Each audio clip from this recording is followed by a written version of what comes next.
So before we start, let us begin with our classroom rules. So R stands for raise your hand if you want to answer. U use for polite words. L listen attentively. E ensure cleanliness and discipline. And lastly, stay focused. May I know if anyone is willing to cooperate? Yes. So recently we discussed about addition reaction, including different terminologies, hydrogenation, and Markovnikov rules. This gave us knowledge about when or where to add oxygen and hydrogen in an atom. But this time, we are going to discuss what are the effects of adding or removing the hydrogen atom in a molecule, or what would be its effect in the chemical reaction. But before that, let us play a game. When I say Darna, you have to raise your right hands. When I said Narda, you have to raise your left hands. And when I say Lamit, you have to stand up. And when I said Lupa, you have to remain with your seats.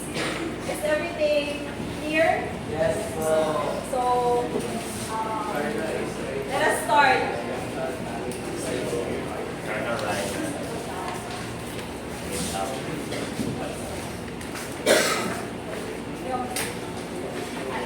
So, Narda.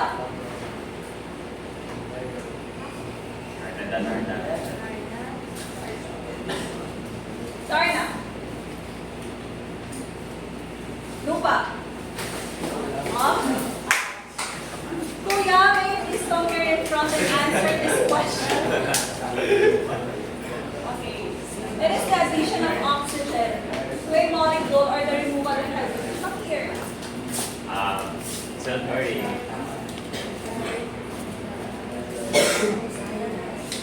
We have to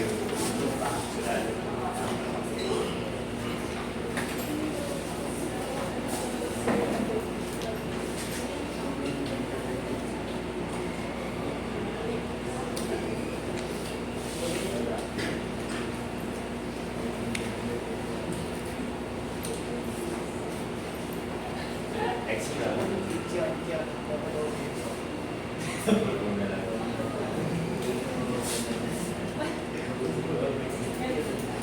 Well, it is the addition of oxygen to a molecule or a removal of hydrogen.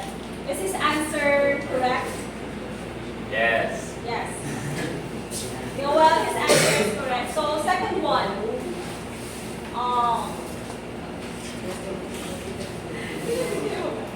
So, Narda.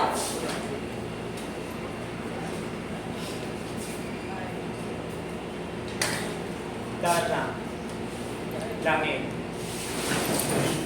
Langit. Lupa. Narda.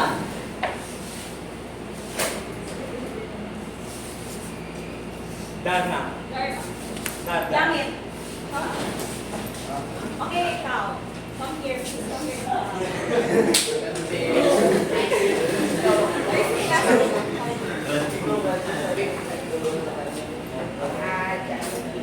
Tingnan ko.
the addition of hydrogen or the removal of oxygen? The answer is reduction. Is it correct? Thank you so much.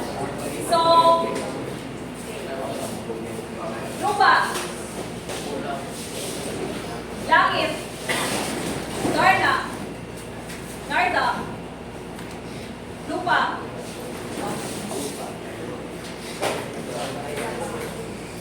Darna.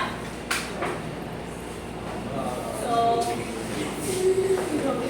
please come here in front and answer the question. So the reaction in which molecules combine to form a single molecule.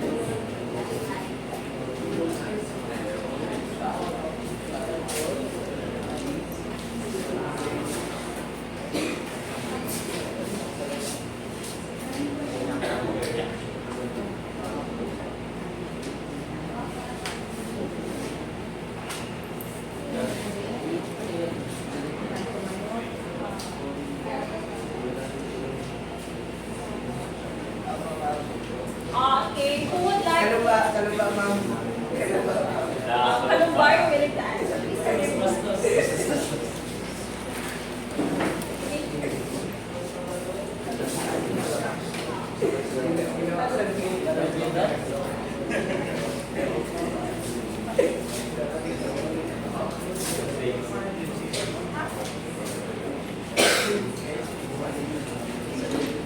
Ayaw mo yan, may bonus points ka na.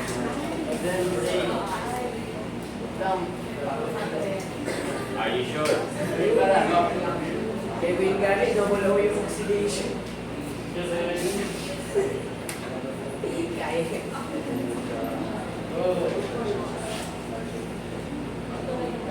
Double I mo na. Sure. Double I mo na. Hindi ako mali. Okay, so a reaction is which two molecules combine to form a single molecule. The answer is condensation. Number 4 would like to answer. I would like for a volunteer now. Okay.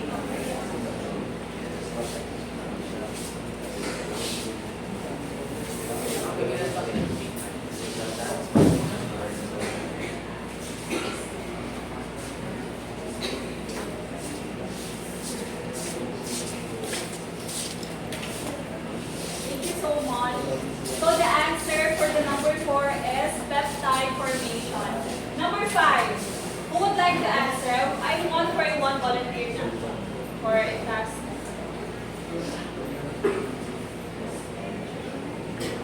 Okay. Actually, please come here in front, Kuya.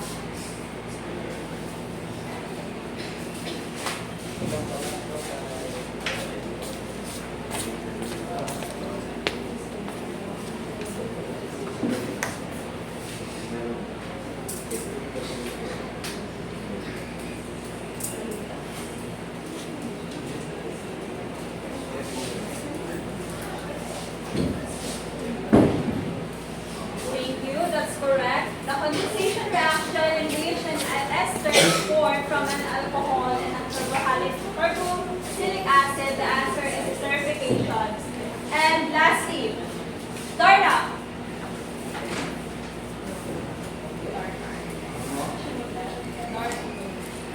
Lupa.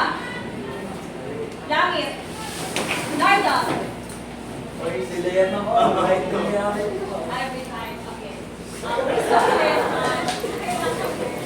come here,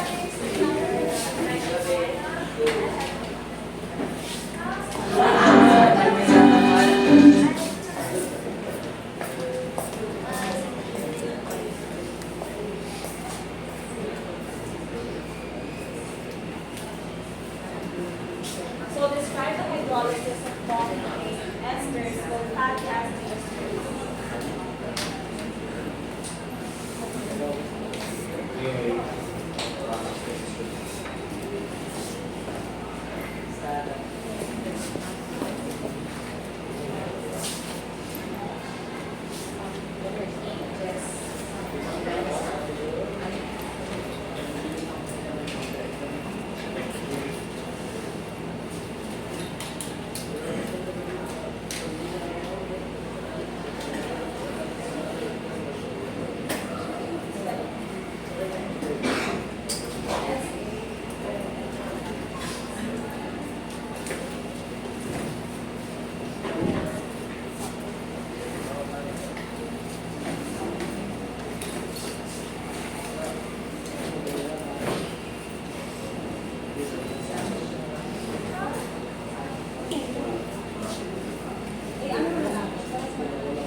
chain esters called fatty acid esters and produce soap molecules, which are the salts of the fatty acid. So, thank you for your cooperation. And now, to deepen your understanding when it comes to our topic, I will play a short video.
Mag-ID ka na lang sa gabi. Mag-ID ka na lang.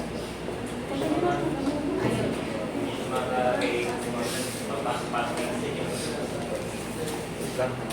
Yan to piliin. ID ka na lang.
So since we have revealed the missing letters, now let us watch a short video to deepen your understanding to our topic for today.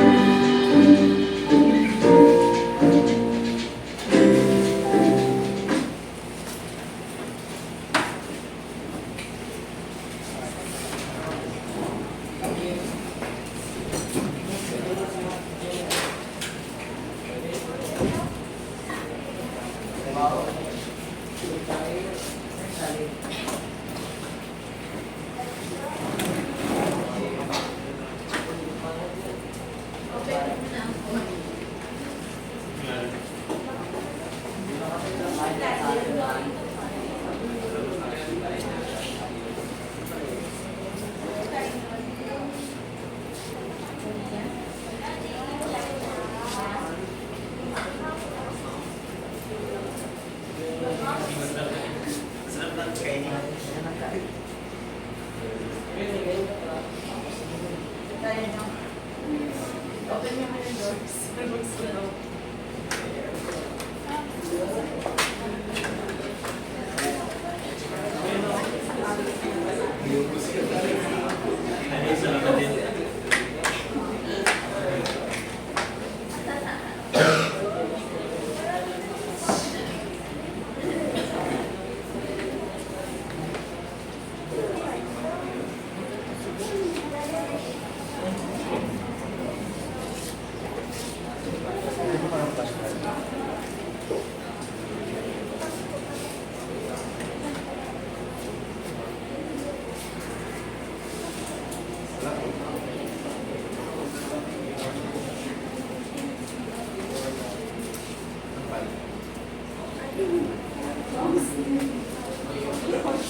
Magpa-make up video sa inyo, dalawang video patungkol sa topic natin for today.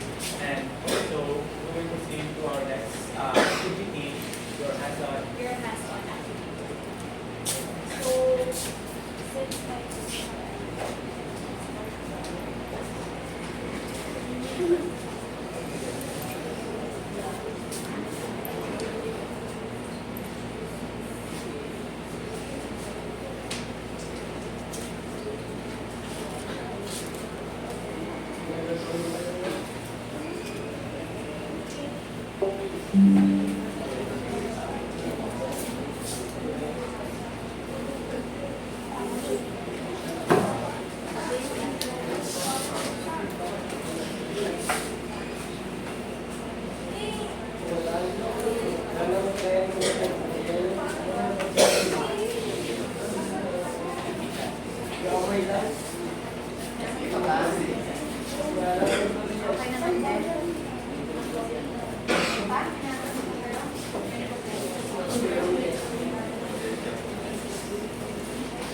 watch the video, let us come to mind these following questions: that what molecular atoms are added and removed?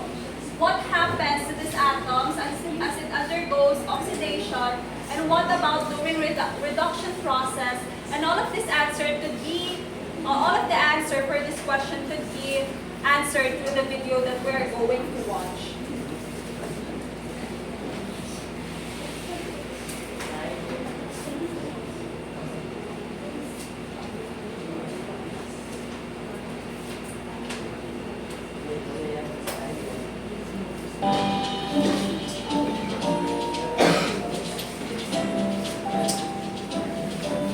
Hi, welcome back to Free Science Lessons. By the end of this two-part video, you should be able to describe what's meant by oxidation and reduction in terms of oxygen, hydrogen, and electrons.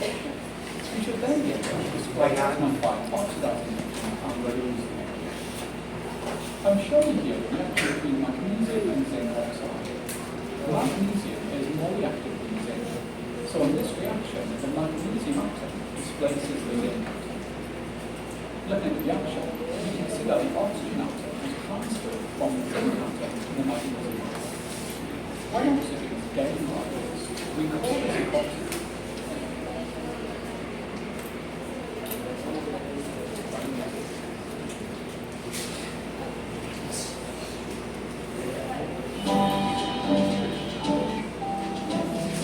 By the end of this two-part video, you should be able to describe what's meant by oxidation and reduction in terms of oxygen, hydrogen, and electrons.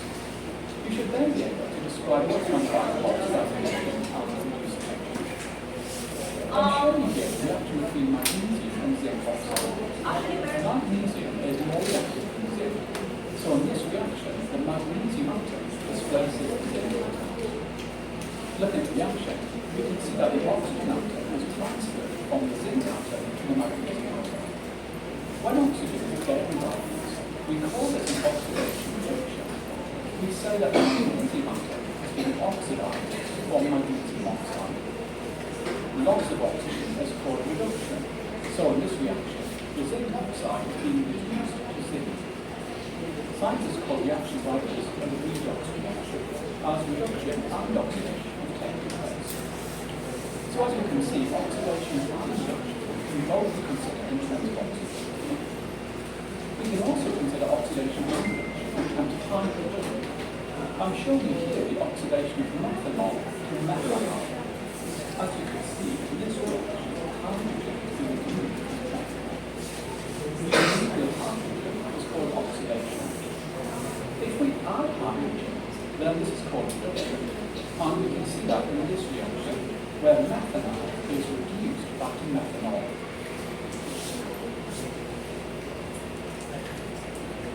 So according to the video, who wants to answer what molecular atoms are added or removed?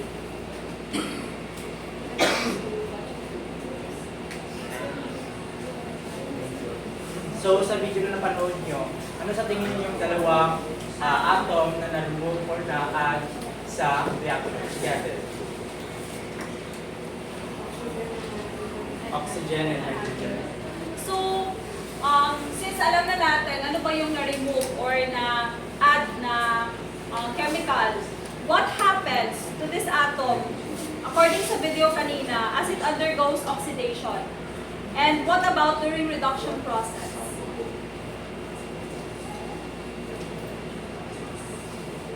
Sa last part sa video kanina. For the oxidation, what was gained sa magnesium, nag-oxidize siya into, ano yung nag-gain product ng magnesium after ng oxidation? Sige, magnesium oxide. So ano yung atom na gain ng magnesium para maging magnesium oxide? Oxygen? And oxygen and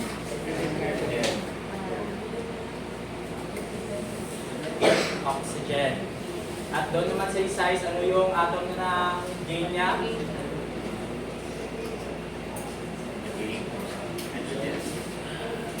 Sino nagsagot? Okay. Ano, naging na atom. Yes. Ano na buo, naging na atom. Sana sa process. Kuya, please stand up. Ikaw yung nagsagot kanina. Actually, tama yung sagot mo. Ano yung sagot?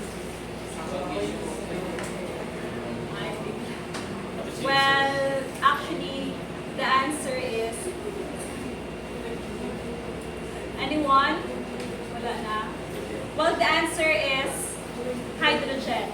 So, kanina, during sa video kanina, yung nag-gain na molecule is actually hydrogen. So, to deepen your understanding, let us watch a video about the condensation. Yeah.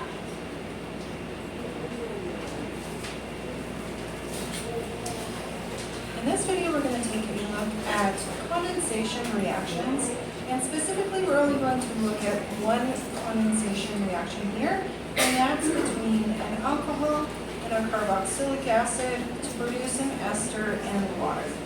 So condensation reactions always end up producing water as one of the products. Condensation, water kind of go hand in hand there. This particular reaction here, we write with double arrows, and that's because this reaction is reversible. And we will talk about reversibility of reactions in another video later on, but just worthwhile to note that it can be reversed. In this reaction, sulfuric acid, concentrated sulfuric acid, is used as a catalyst as well as some heat.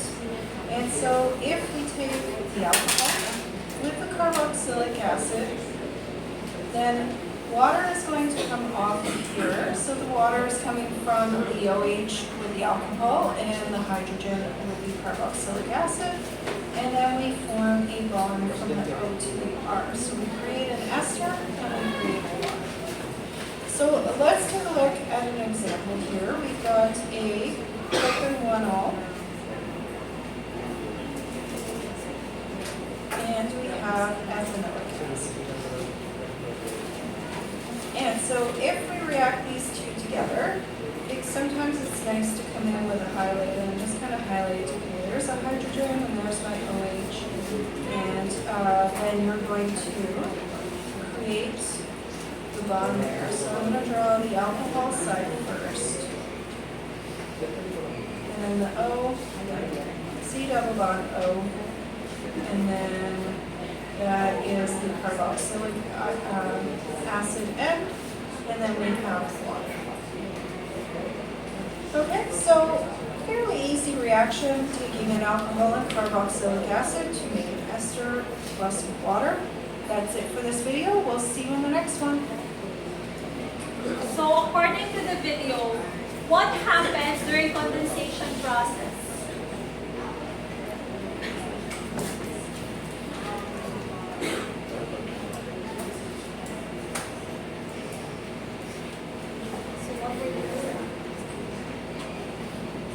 Okay, so ano yung notice during the video? What happened to the alcohol?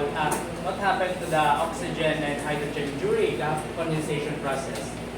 Ano yung pinulugan doon? The oxygen and hydrogen. If you combine, ano yung product? Water. Water. And yung isa is? Ano yung isa?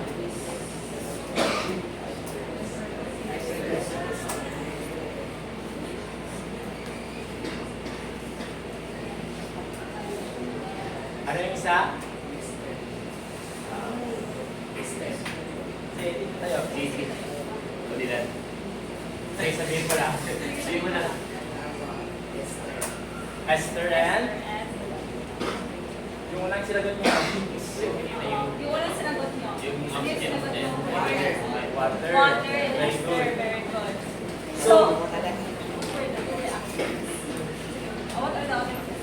what were the two reactants do we need to perform condensation reaction? Ano yung dalawa? Car.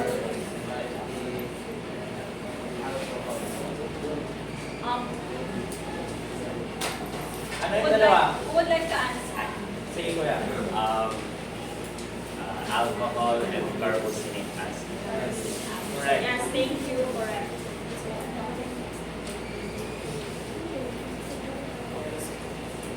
So, um, so since we already have a glimpse of our topic for today, what do you think will be the topic of our topic for today? Sa tingin nyo, ano yung topic natin for today? It's about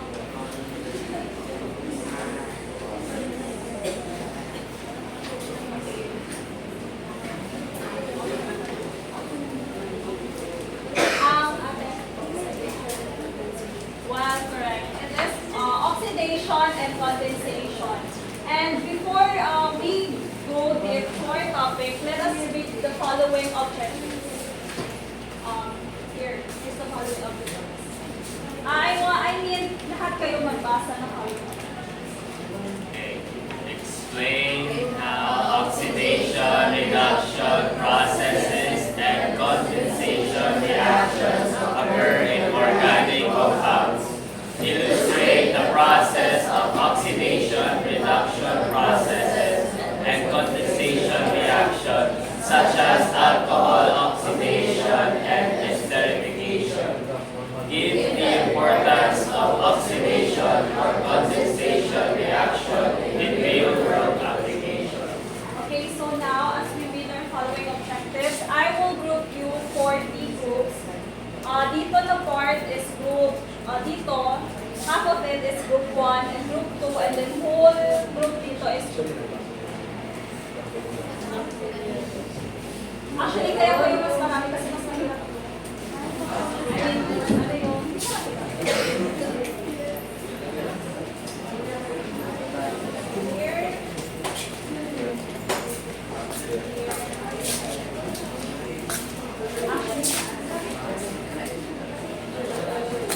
So, form circle para mas magka-intindihan kayo and so that mas yung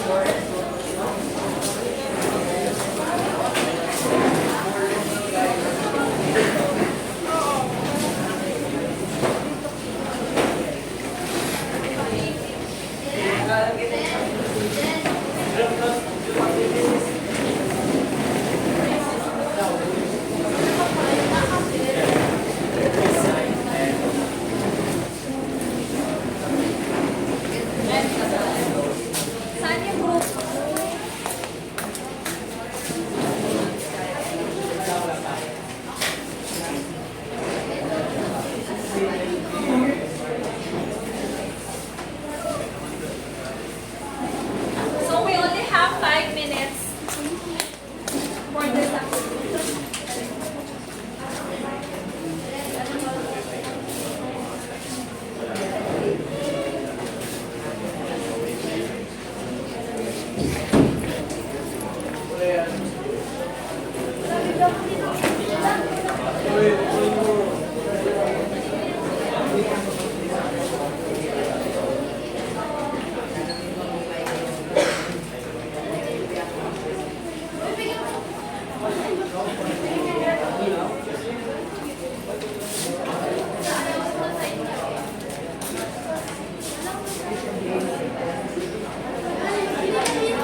So, you guys completed your output? For the group 1, okay na ba?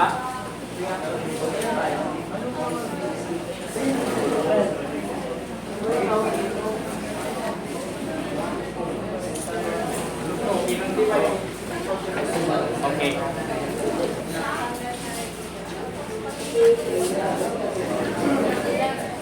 Okay, everyone, go back to your seats. Go back to your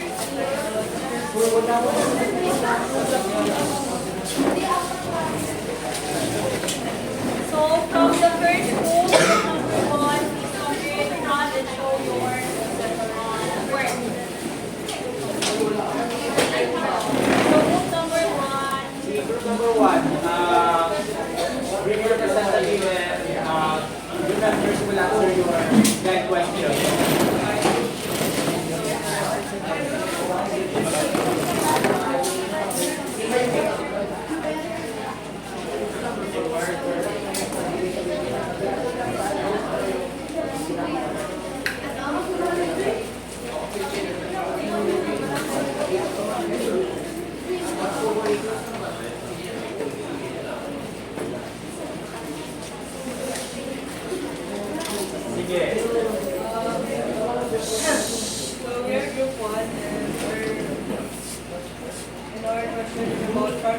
primary alcohol oxidation. So here's the formula that we got, and the question that we have here is the first is what molecule did you place first and why? The molecule that we placed first is ethanol because it was written in the instruction. Okay. Number 2, what changes did you notice in the structure when it became aldehyde, which is the second one right here? No, yung pinaka sa ergo alcohol is natanggal yung hydrogen. And number 3, how is the final product different from the starting molecule? This is the final product, this is the starting molecule. The difference is the final product got ethanol instead of the first starting molecule, which is ethanol. So this is ethanol and this one has ethanol. So number 4, what do you think is being added or removed in this process?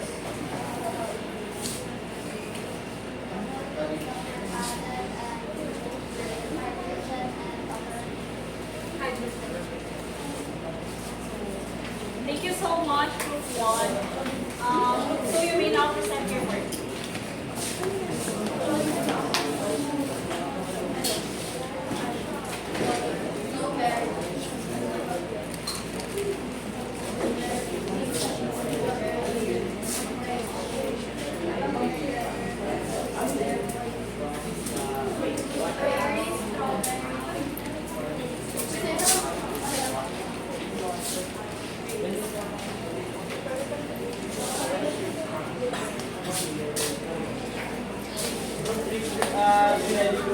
Be ready, Group 3.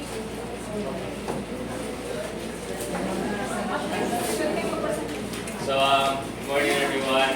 This is the presentation of Group 2 and our topic was the secondary alcohol. So this is the formula that we have given and our guide questions to this one. This one is the product formed from a secondary alcohol. The product that we have formed here is ketone. Second question, is there another step after forming the ketone? Why or why not? So, I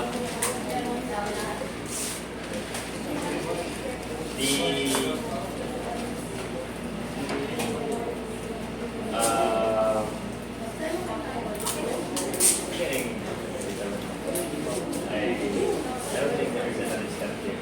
Let's just proceed to the last question.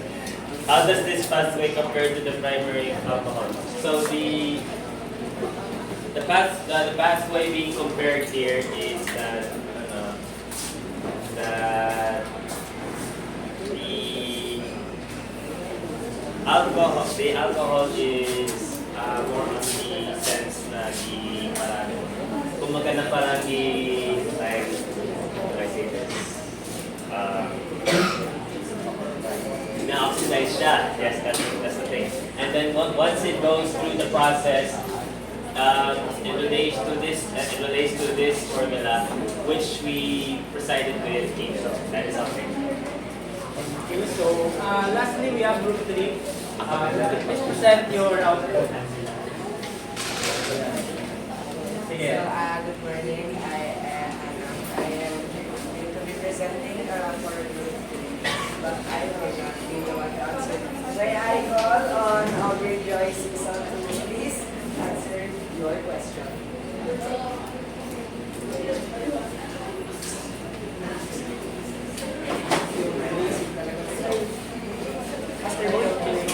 Faster boy. Wala ako.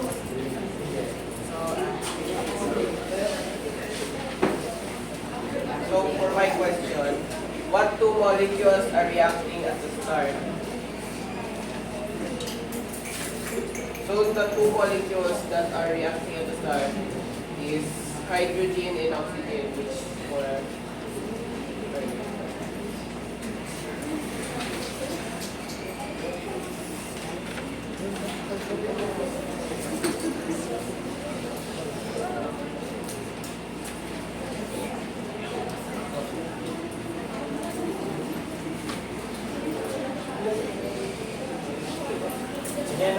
molecules na react? Hydrogen and oxygen. Hydrogen and oxygen. Correct. Second question. So last question. So it's number 2 po. What small pieces were removed during the reaction? But even po,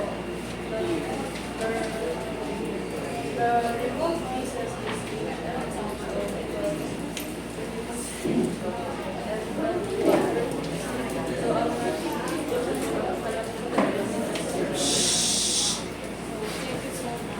So clarification lang pala dito sa group 2. Meron dito yung question na what the substances form when the remaining join. Actually, the answer there is never. But then, thank you so much everyone for your cooperation. And now, let us continue with our topic.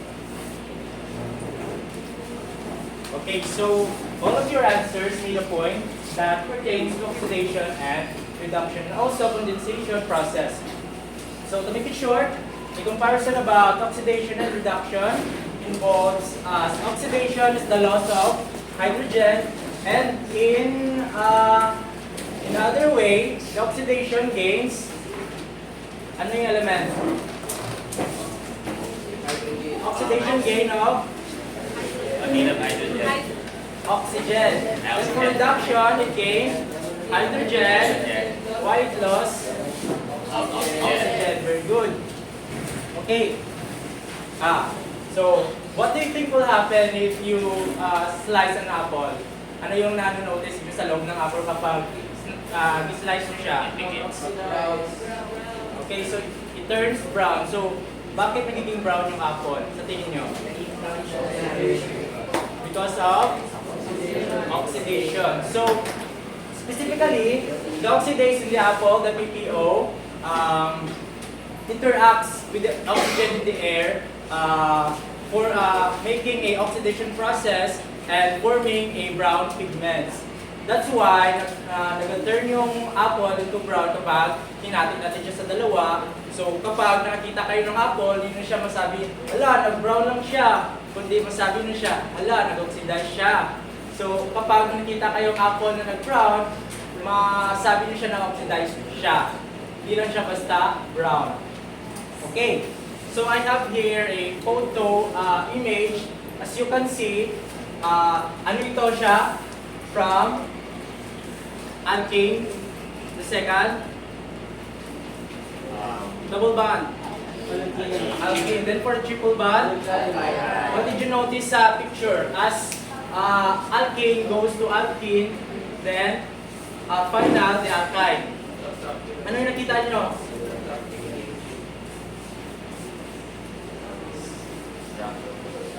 Sige ate. Yes, the hydrogen atoms was subtracted to the alkane.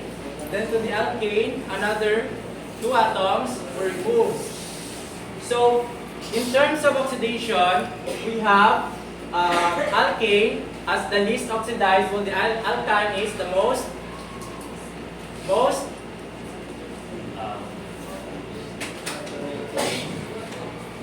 alkane is the least oxidized and alkyne is the most oxidized. So, baliktarin natin yung perspective nyo. Ito, binaliktad lang siya. So, from alkyne, naging alkene to alkane. So, what do you think? Which one do you think is the most reduced? The most reduced? Alkyne. Then, for the less reduced? Alkane. Very good. Sige. Please do note that hindi lang siya basta oxidation yung nangyayari sa isang reaction. Always may kasama itong reduction, and the combination of oxidation and reduction is called, ano yung sa video natin na kita kanina?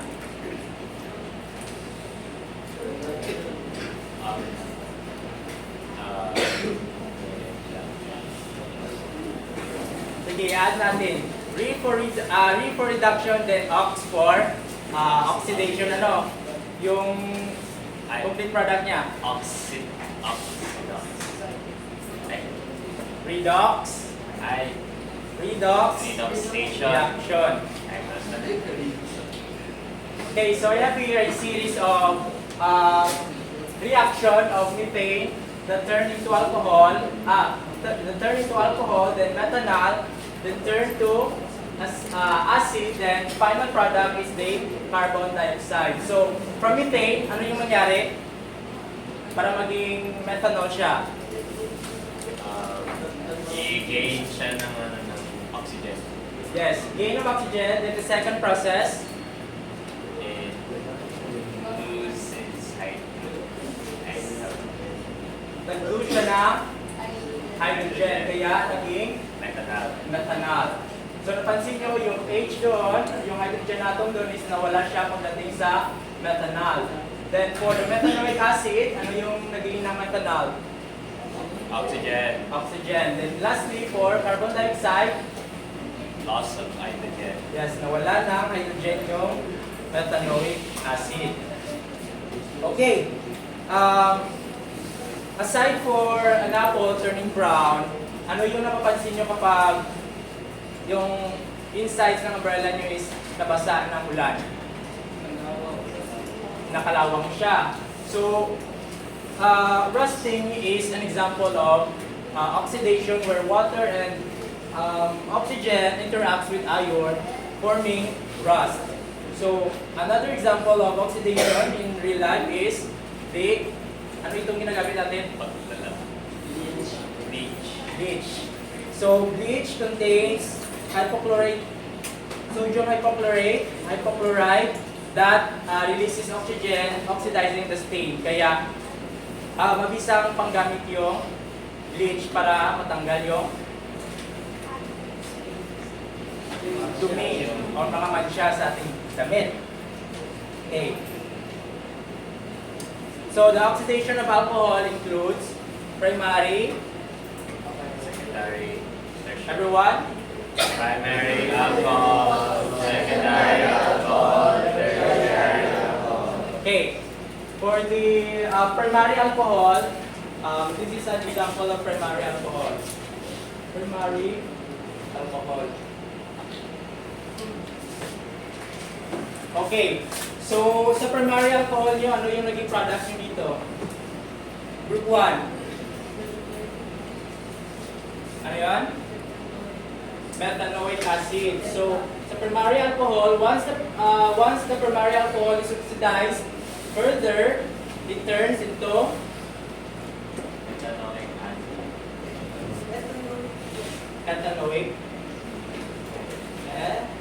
ethanoic acid. Okay, how about sa group 2? What is the product of your output? Group 2?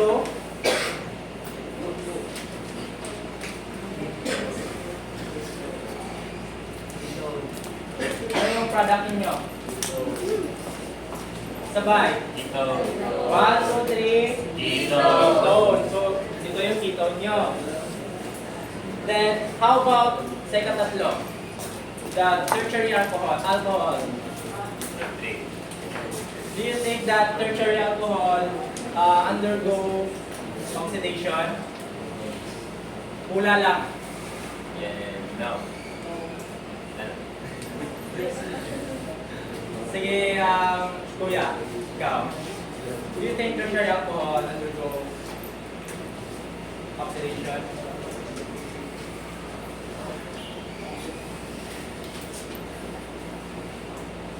Yes. Okay, malalaman natin yan. And for that, it's actually because tertiary alcohol cannot undergo oxidation because the carbon to which the hydroxyl group is attached does not have hydrogen atom. So, ito yung example niya. Tingnan nyo. Saan naka-attach yung hydroxyl group sa isang molecule?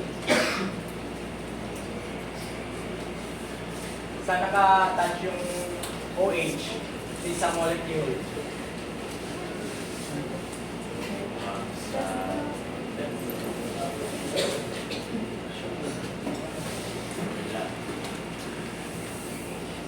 Okay.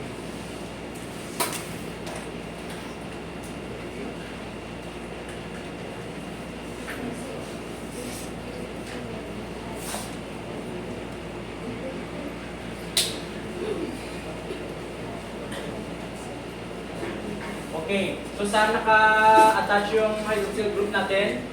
Sa carbon dioxide din. Ano yung nakapalibot sa carbon natin?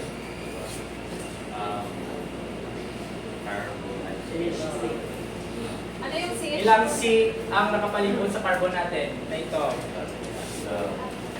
We have 1, 2, 3. Kaya, masabi natin siya na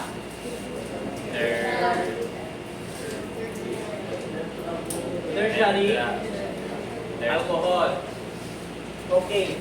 So paano naman natin malaman yung yung dalawa or isa lang na C ang nakapalibot sa carbon na kung saan naka-attach yung hydroxyl group natin? Okay, ito. As you can see, for primary alcohol, ilang carbon yung naka-attach sa main carbon natin? Yes. Then for the secondary alcohol, okay. Then ito na yung tertiary alcohol natin kung saan may naka-attach na tatlong carbon sa kanyang palibot, sa kanyang paligid.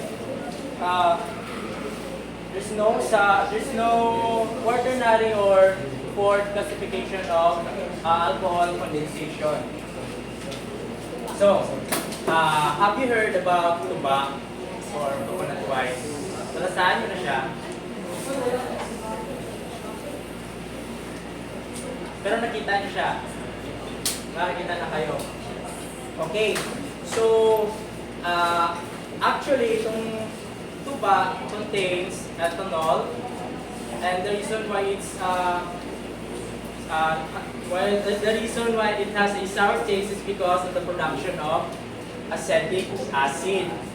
Yung acetic acid na yon is yung nandun sa inyo. So, an ethanol that undergo oxidation turns into acetic acid, and acetic acid is a form of carboxylic acid. So, if we have carboxylic acid, tapos add natin ng alcohol, ano sa tingin nyo yung mangyayari? Ano yung mangyayari kapag nag-add tayo ng alcohol sa carboxylic acid?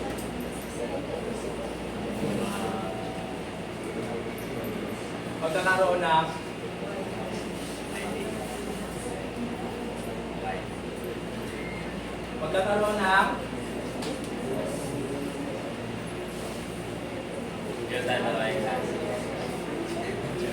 acid plus alcohol is equal to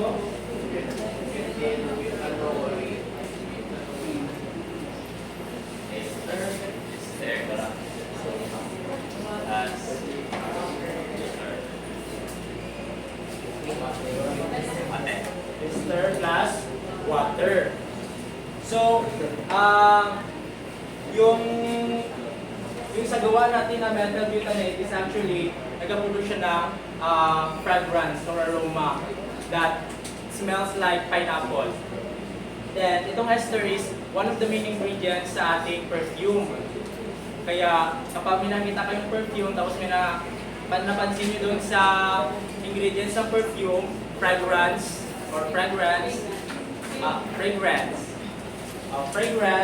that's actually high likely na ester yung nakalagay doon. Okay.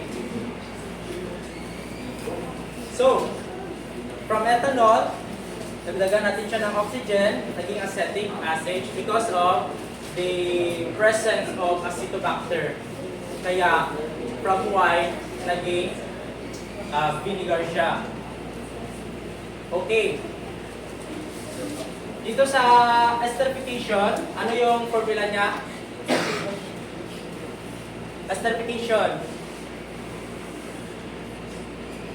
Everyone? Ano yung formula ng esterification? Alcohol plus carboxylic acid. alcohol plus. Carboxylic acid. So, batay sa sagot nyo is we have methanol, tapos nagdagan natin siya ng butanoic acid, then it resulted to the formation of Ester. and water.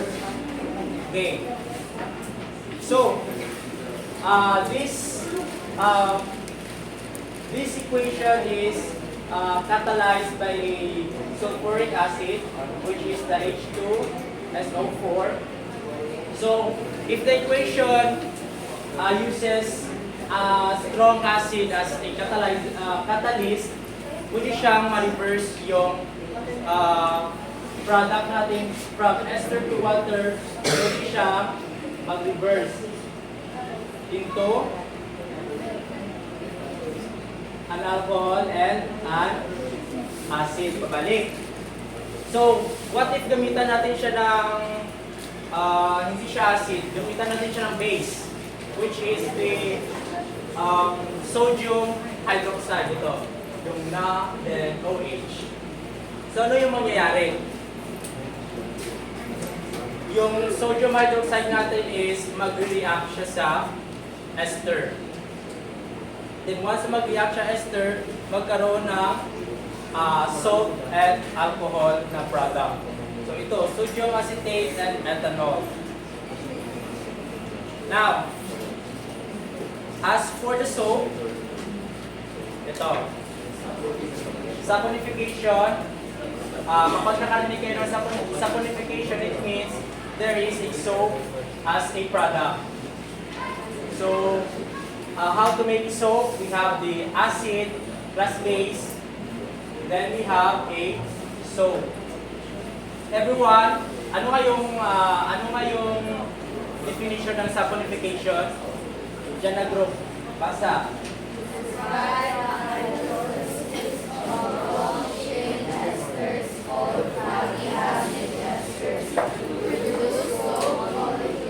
Which are the salts of fatty acids. Okay. So yung fatty acids ng galing sa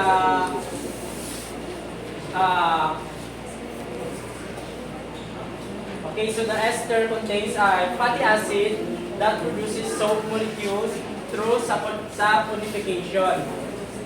Then, this is an example of how soap is made. We have alkyl stearate, dinagdagan natin siya ng base na sodium hydroxide, naging sodium stearate and hydroxide. Okay, so another example of condensation is the peptide formation. Everyone, please read the definition for peptide formation.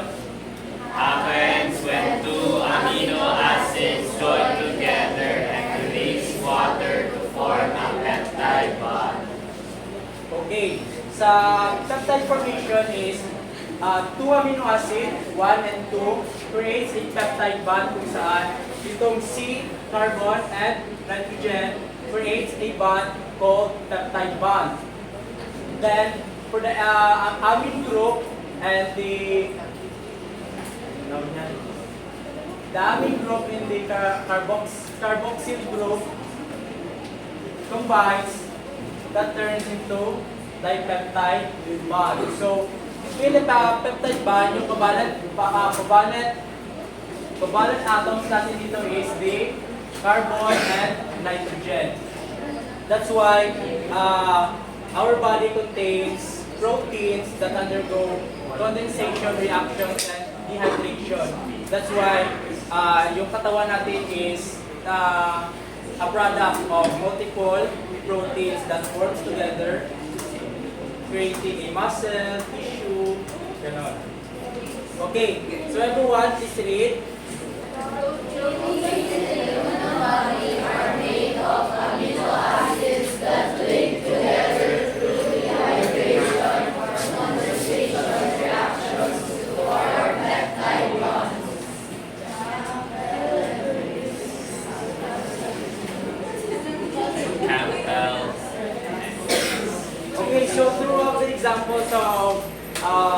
condensation reduction, and condensation involving esterification and saponification.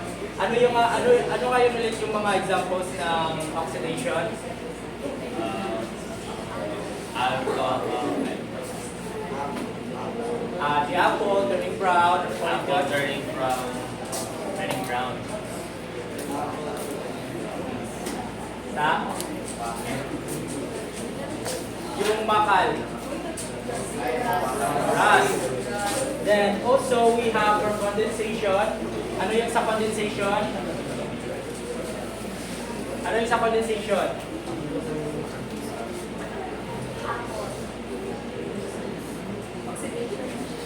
We have esterification. Yung kanina lang. Saponification, the making of soap, and lastly, the peptide formation. So, paano these examples sa nangyayari sa real life situation and application natin? What do you think is the purpose when we have to study oxidation, reduction, and condensation reactions? Even our body contains protein that undergoes chemical reaction. We understand why the apple turns brown when we cut it. We understand the soap formation and the perfume formation. Then now, I would like to ask, why is it important to study oxidation and condensation? So, to wrap things up, from the group 1, I want you to answer, any volunteer, why is it important to study oxidation?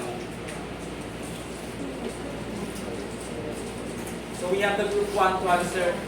Why is it important to study oxidation reduction in real life? Then for the group 3, yung esterification, why do you have to study condensation sa nangyayari ngayon sa ating buhay? Then for group 2, since belong man kayo sa oxidation, so let's have someone to give insights sa lessons natin throughout the discussion. Okay, group 1. Why do you have to study oxidation? Sa someone volunteer or kami yung magtatawag sa inyo?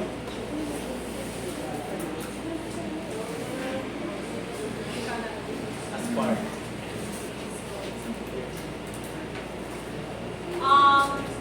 Kuya, please stand up.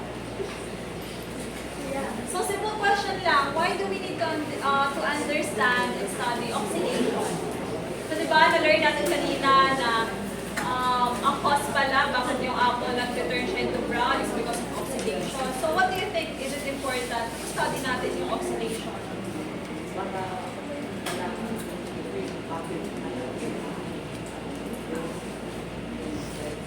So para malaman kung bakit.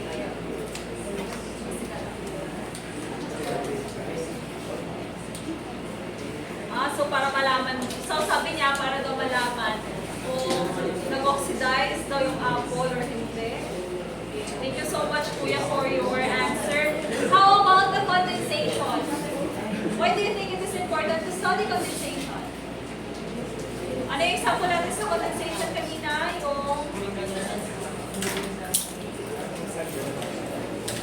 Or give me example na lang sa understand niya kanina sa oxidation. Yung topic lang din natin.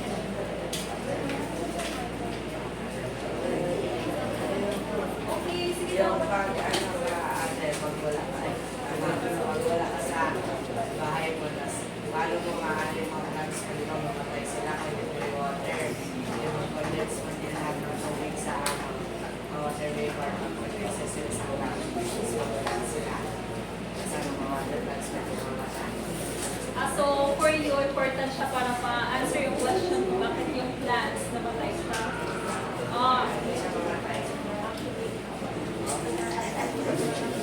actually, it is an example of condensation. So, from the esterification group, why is it important to study esterification? from yung example kanina.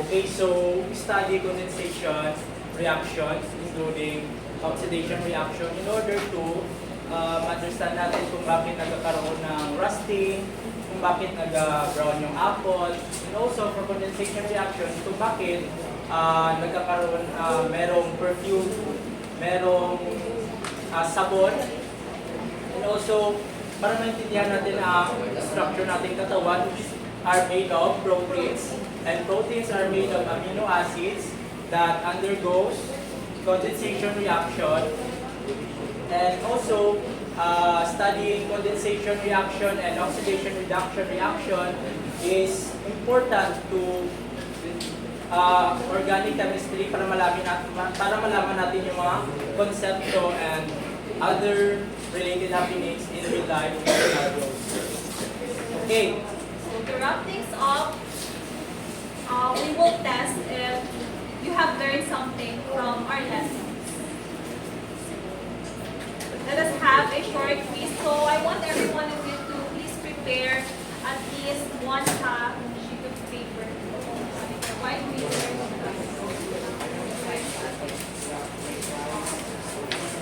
Across white. So please prepare crosswise and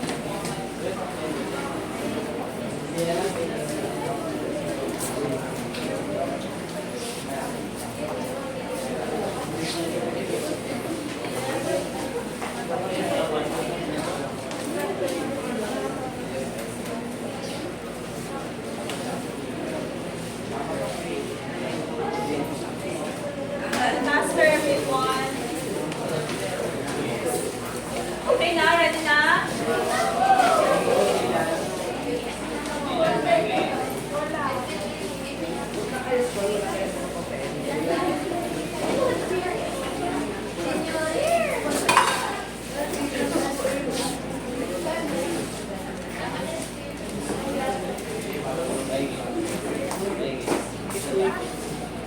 So everyone, for our true or false, start na tayo.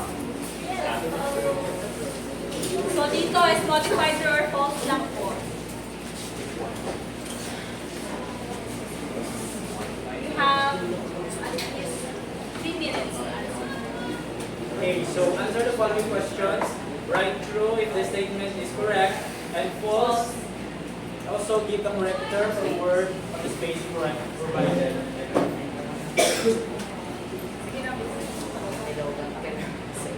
Bilisan nila kasi palaubat na tayo.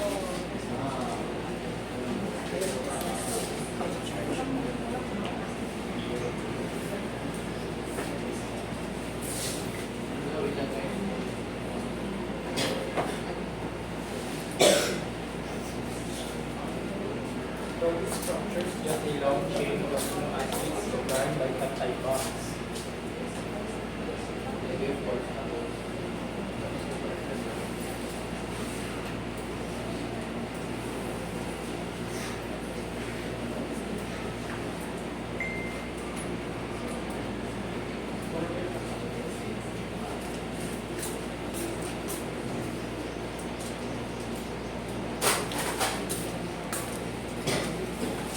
Acidification happens when you combine two molecules to form a ketone and water. Sulat po yung ball, sulat po ano yung ball, tapos sulat ito lang. Yes.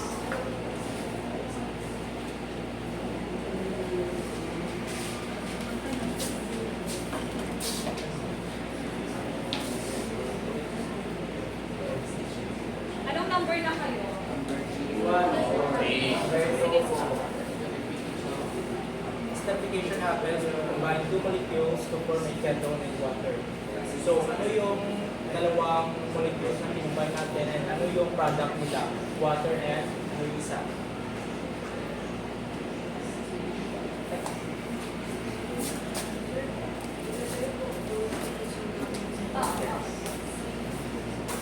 So, if false siya, just write false, then write the correct answer. Hindi na po yung sulat yung mali, yung mali. Maling word. Hindi na. Huwag na. Ilagay niyo na lang po, false or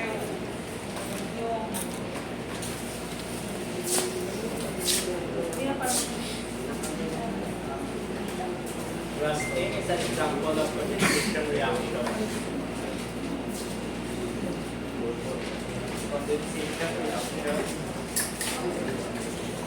Oxidizing ethanol create acetic acid.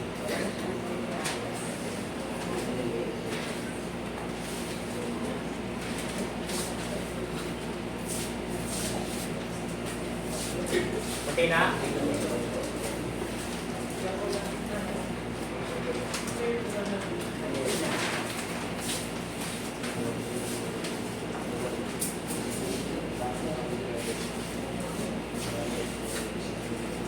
Acetic acid or ethanoic acid. Same lang sila.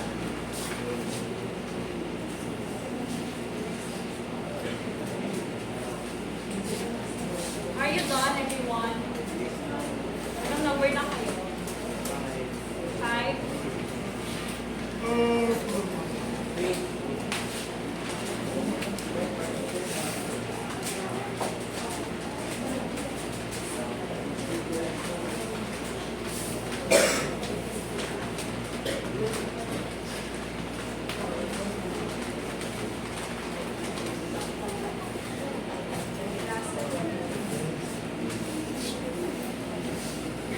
Okay, next. Arrange the following from least to most oxidized and additional points for writing its impact name. Okay, so from least oxidized to most oxidized, you just have to put an arrow, then term, put an arrow, then term. Then, if you want additional points, you can give the correct name or the impact name for each molecule.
Everyone, finish or not finish, pass your paper.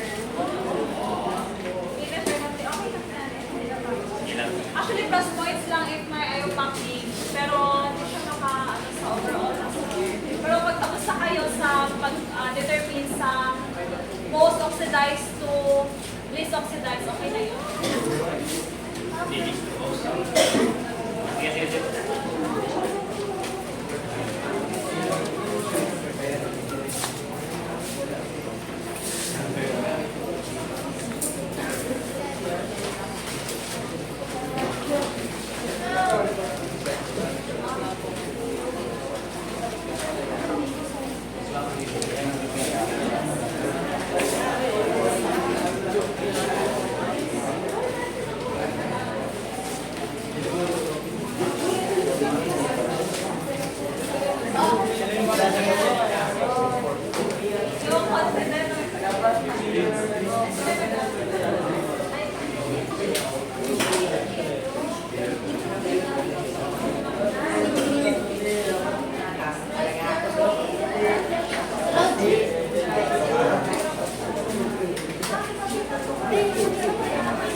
So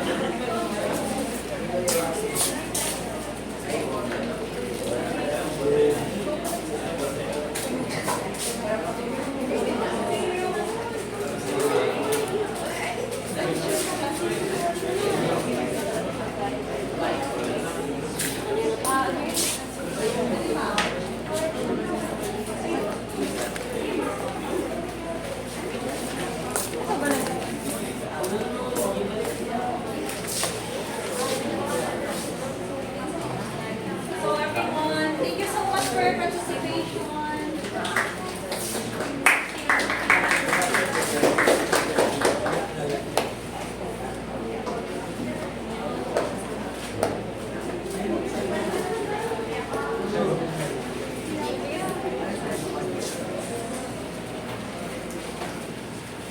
So everyone, that ends our discussion about oxidation reduction and condensation reaction.